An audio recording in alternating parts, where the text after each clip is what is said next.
might hear me on the radio. Breaker, breaker, 19. Anybody got their ears on? Hey guys, it's Eric here at Farpoint Farms. Check it out. This is old school, my friends. I started making videos on YouTube way back in 2006. And then when I started this channel in 2015, the first 8 or 9 videos were actually filmed on almost this identical camera. This is a Panasonic OmniMovie, part of the OmniVision series. They made VCRs and video players. This one is about a year older than the one that I'd made most of my early videos with. And the only reason I stopped using it is the tripod that I had it on, these things are quite heavy, it literally fell over and broke while I was filming outside. So that was the end of that. And from there I moved up to high 8, or I think it was actually digital 8mm camera, and then rapidly onto cell phones as technology improved. Tonight, I'm going to take you back into history. First, check out these 2 clips. These are original clips. I'm going to let these play. The first one is one of my most popular videos ever, the differences between riding mowers, yard tractors, and garden tractors. And then this one here, which is my first CB radio video. Both those were filmed on one of these, a VHS camcorder. What I'm going to do is I'm going to unbox this, I'm going to show this thing off to you, and then we're going to switch this with this. This is a 4K Sony 53AX, I think it is, and it is, it's pretty fancy. So we're going to see just how far technology has come into the future here. So we'll go ahead and undo this. These things, the one I picked up from a girlfriend at the time. She was a little hard for cash, and they had one of these things they had for their kids they had bought, and she just wanted to get rid of it. So I paid $250 for that back in 1996, that would have been. And I used it all the way up through 2015. And this, I mean, it's amazing because this is so much exactly like the original that I had. I'm also really happy it came with tapes. It came with 2 tapes, VHS tapes. Maybe I'll make a video on VHS in the modern era, but I was lucky enough to get one that had it. I didn't even think about it when I picked it up. This piece right here is what makes this particular camera better than a lot of the ones you might find on eBay. A lot of these, if the battery doesn't work, they don't work. But this one, if we have this in line, we can plug one end into the outlet, the other end into the camera, and you can fire it up without having a charged battery. And it allows you a couple of ways of getting the information off of this if you don't have another separate VCR, or if this doesn't even work as a VCR. If we're just not able to record, I can still record because it has audio and video outputs, and you can even pipe audio and video in, although I'm not sure why you would want to. And then on the back, it has an RF converter. Now again, analog, so pretty obsolete. And then here's our battery. And I remember when I got this camera, I used it for a few months, so the battery was pretty much dead. And then I had another girlfriend who worked at a place called Wolf Camera. And for my birthday, she picked me up one of these. So I was able to charge that battery up and be back on with videoing. And I did quite a lot back in the day. I'm going to go ahead and put the case. It's like a nice hard plastic case. And I'm going to put that on the ground just to get it out of the way. But we'll move this off to the side, and then we'll take a look at the camera itself. And it is a Panasonic OmniMovie. Let's see if I can find the model number for you. Yeah, let's see here. PV-3000 is the no, that might, I think that's actually the battery pack. I don't know. I don't know what model number this is. I think it's an 810, but I'm not positive. Now, there's no manual for it, obviously, but let's go ahead and move on with this. Let's see. So we have a swing out here, and it's adjustable. That is our viewfinder. Black and white, very small black and white screen, and it's actually a mirrored system. The TV, if you want to call it that, is mounted here. This is just a reflective viewer, and there's some focus issues there. You can kind of get your focus right for your eyes. On the top, we have a nice carrying handle here, and there is a place to mount a light, or I guess an external mic if you wanted a better mic, because there is a place on this side to plug an external mic in. In fact, on the really, really old videos I did back in the early 2000s, we had wireless mics that we used, but these were like FM mode. You could get probably 20 feet away or so before they started to fade out. On the front here is our lens, and it's a pretty decent sized lens. It does have manual and automatic focus, and it does have a macro if you want to go in. It does have, I think it was called infrared for adjusting your zoom and stuff like that.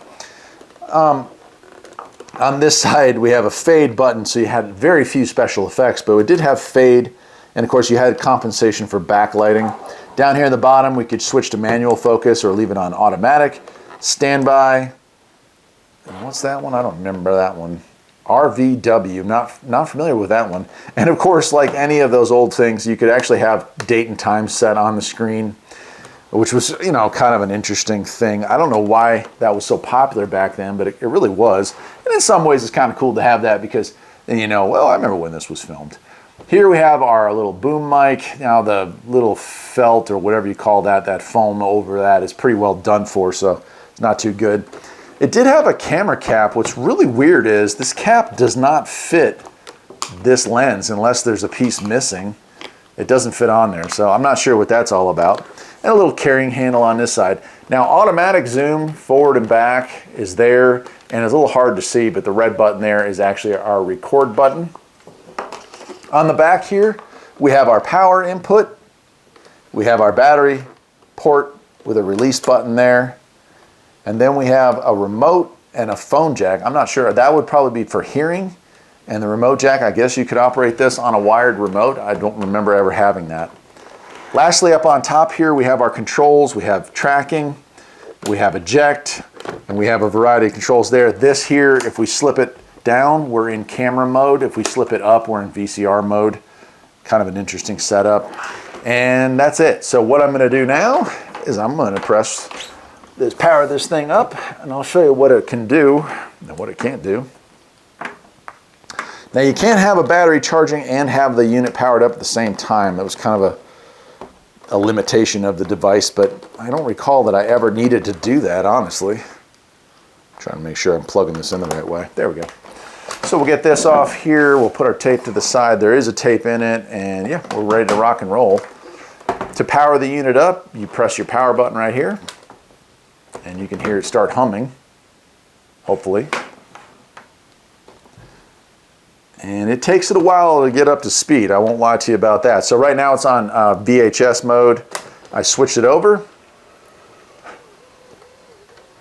A whole lot of humming and gurgling and stuff goes on, and yeah, it's working. All right, well, what fun would it be if we didn't switch to that camera for a moment? So unfortunately, the audio will also be off of the VHS tape here, but I'm gonna record some of this video on this. Here we are. Let's do it. Sitting in front of a very vintage, full-size VHS camcorder, almost 40 years old, and that's incredible to think that this piece of equipment is still working.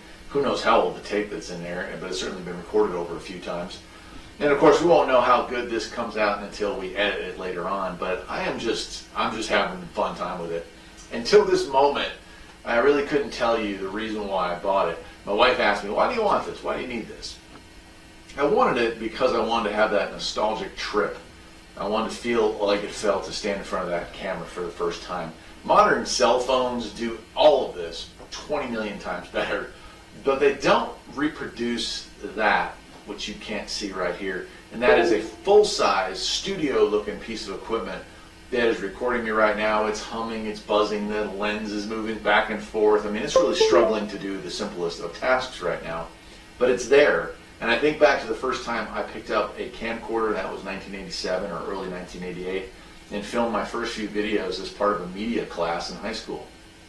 From there I went on and started very early on with my own website on the internet, making how-to videos for people and sending them off on a VHS camera, not like this, just so similar to it, and sending those tapes off for $5, including shipping, because media mail was actually cheap back then. Then I think in my early days on YouTube, the first videos, like I said at the beginning of this, were filmed on a camcorder just like this, before I moved up to a very well-used but very much improved digital Hi8. And it's just incredible. Think about this, my friends. If you look behind me here, and I hope this all shows up on camera, over here to my right, your left, it shows here this ZX81 computer or Timex Sinclair computer, my very first computer. If it had not been for that computer, would I have ended up building websites and learning how to stream and learning all about all the stuff that I know how to do now. And on this side, we look at the radios that I've had, those CB radios up there. They remind me 100% that without those early 1980s experiences with CB radio, would I have ever gotten into ham radio, would I have ever gotten into shortwave radio, would I have ever gotten into broadcast radio, would I have gone on to do podcasts and interviews and radio shows of my own? I doubt it. And then when I look right in front of me and I take a look at this camera, I ask the same question. So if you have one of these cameras sitting in a closet somewhere, don't throw it out. If it doesn't sell at a yard sale, if you put it on eBay and it doesn't sell, don't throw it out.